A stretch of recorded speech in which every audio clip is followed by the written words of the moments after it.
अस्सलामुअलैकुम my YouTube family, कैसे हैं आप सब लोग। आप सब लोगों को वेलकम टू किचन एक्सप्लोरर। और आज मैं आप लोगों को बताने जा रही हूँ बेसन की रोटी।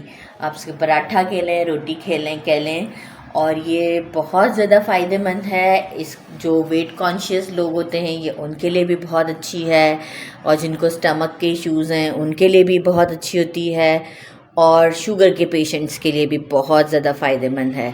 तो मैंने कहा चलें फिर आज आप लोगों के साथ यही शेयर करते हैं। तो आइए हम आपको इंग्रेडिएंट्स बताते हैं। मैंने ले लिए हैं अराउंड 2 कप के करीब मैंने लिया है बेसन, और इसे मैंने अच्छे से छान लिया है। और 1 कप मैंने लिया है गंदम का आटा, व्हीट फ्लोर, और मैंने दोनों को छान के एक साथ ही कर दिया क्योंकि अलग अलग दिखाती तो काफ़ी टाइम लग जाता। तो मैंने ये प्रोपोर्शन लिया है कि 2 कप बेसन और 1 कप मैंने व्हीट फ्लोर ले लिया है, गंदम का आटा। और आटा गूंदने के लिए हमें जो पानी रिक्वायर्ड होगा उस हिसाब से मैं आपको बता दूंगी। अच्छा, साथ में मुझे इस आटे को गूंदने के लिए मैंने ले लिए अराउंड 3 ग्रीन चिलीज़। इसे मैंने बारीक बारीक काट लिया है। 1 टीस्पून मैंने रोस्टेड ज़ीरा पिसावा ले लिया है। हाफ़ टी स्पून मैंने लिया है ये अजवाइन, इसे अच्छे से पीस लिया है, पिसावा ना लीजिएगा, घर में पीस लीजिएगा। 1 टीस्पून के करीब है हमारा चिली फ्लेक्स।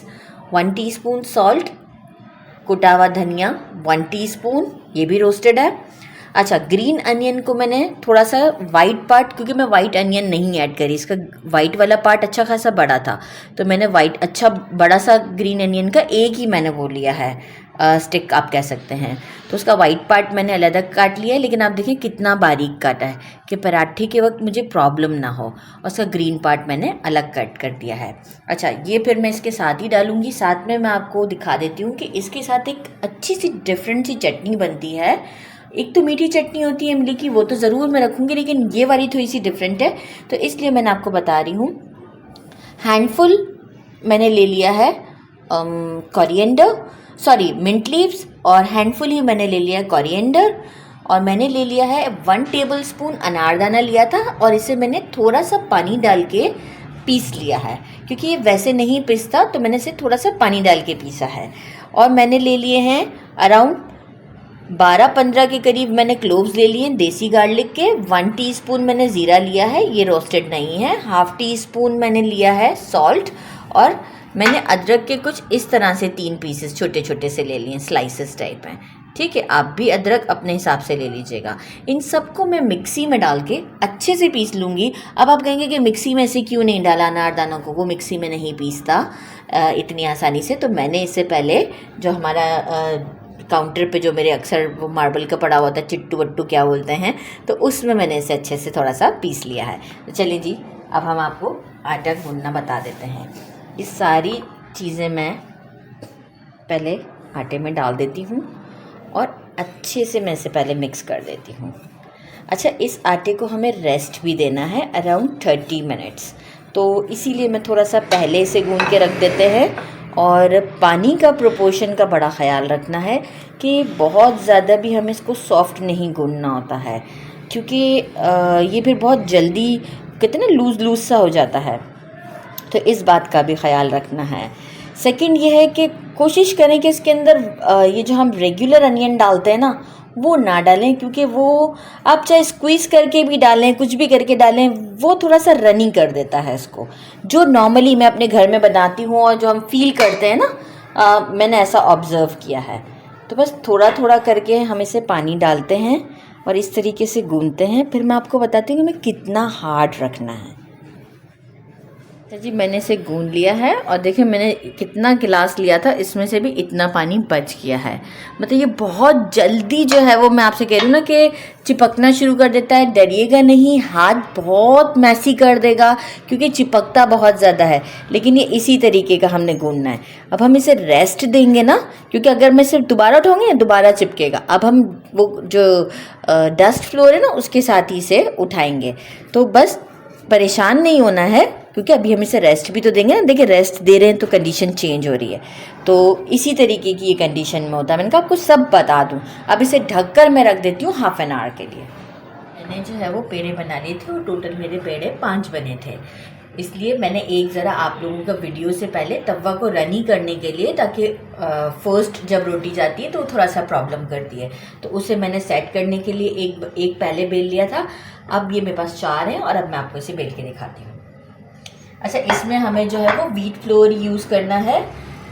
मैंने देखे पेड़ा बनाने के बाद इसे कवर इसी तरीके से किया है व्हीट फ्लोर से ही, तो वो थोड़ा सा हमारा ज़्यादा यूज़ होता है। और हमें पराठे का साइज़ ज़्यादा बड़ा नहीं रखना होता है, हम छोटा और हल्के हाथ से बेलना है, दबा दबा के नहीं बेलना है। बहुत ही टेस्टी होते हैं ये, और असली घी में अगर आज आप फ्राई करें तो बहुत ही अच्छी बात है। पर मेरे पास आज असली घी नहीं है, तो मैंने फिर ऐसे ही रेगुलर घी में फ्राई कर दी हैं। थोड़ा थोड़ा लगाना होता है, लेकिन ये है कि रेगुलर घी आज यूज़ कर रही हूँ। अच्छा, जितना आप बहुत ज़्यादा बड़ा नहीं कीजिएगा, एक नॉर्मल साइज़ के ऊपर रखिएगा इसे, नहीं तो देखिए फ्लिप करने में भी फिर प्रॉब्लम करेगा हमें। मेरे हिसाब से ये गुड इनफ है। तो बस अब मैं से तवा भी मैं रनी कर चुकी हुई हूँ, और थोड़ा सा फ्लेम भी मैंने उसे मीडियम से स्लो कर दिया हुआ है, और अब मैं इसे डाल देती हूँ। अच्छा जी, देखिए तवा मेरा मैंने ऑलरेडी एक बनाई थी, तो देखिए ग्रीस है ये, तो आपने भी जस्ट ग्रीस करना है और ये अच्छे से डाल देना है। अब मैं इसे डालने के बाद मीडियम से स्लो फ्लेम पर 3 मिनट वन साइड को कुक करूँगी और 3 मिनट दूसरी साइड को, क्योंकि बेसन है थोड़ा सा टाइम लेगा। और साथ साथ मैं क्या करती रहूँगी कि अब जब डाल दिया है तो अब मैं इस तरीके से ग्रीस करती रहूँगी। तो बस मैं आफ्टर 3 मिनट आपको शो करती हूँ, फिर फ्लिप करते हैं, फिर 3 मिनट लगाते हैं। मुझे 3 मिनट हो गए इस साइड को, और मैं अब इसे फ्लिप कर देती हूँ, और आप ये देखें कितना अच्छा लुक आ रहा है। अच्छा, एक मिस्टेक मुझसे ये हुआ था कि मैंने जब आटा गूंदते वक्त आपको चीज़ें दिखाई थी, उसमें हल्दी में शो करना भूल गई थी। तो जो येलो कलर आ रहा है ना, वो हल्दी का, जब मैं गूंदने लगी ना, तो मुझे लगा कि थोड़ा सा डिस्कलर क्यों लग रहा है, तो मैंने उस वक्त फिर हल्दी डाली, और फिर मैंने कहा मैं आपको बाद में बता दूँगी। वो गूंदते वक्त ख्याल आया कि कलर चेंज लग रहा है, ऐसे तो नहीं होता था। तो वो बस प्लीज़ आप लोग डाल दीजिएगा, नेक्स्ट टाइम ऐसी गलती नहीं करूँगी, लेकिन कभी कभी हो जाता है।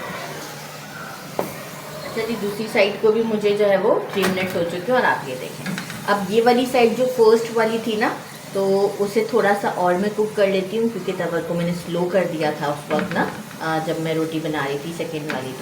तो बस अब जो है वो इसे अराउंड 30 सेकेंड्स देंगे, और फिर इसे मैं बाहर निकाल लेती हूँ। इस तरीके से मैं अपनी सारी रोटियाँ रेडी करके, सारी तो नहीं है, बहुत सारी तो नहीं है, देखें हो गया डन। अब इस तरीके से मैं अपनी 5 रोटियाँ रेडी, और आपको फिर दिखाती हूँ। अच्छा जी, देखें मेरे ये 5 पराठे पूरे बन गए हैं। पराठे कहें, रोटी कह लें। अच्छा, हम इसे कहते हैं बेसन की रोटी, पर पंजाबी जिसे कहते हैं मिस्सी रोटी। तो मेरे हस्बैंड पंजाबी है, तो वो लोग मिस्सी रोटी कहते हैं इसे। मैं आपको टेस्ट करके बताती हूँ। साथ में मैंने हरी मिर्चें ज़रा ले ली हैं।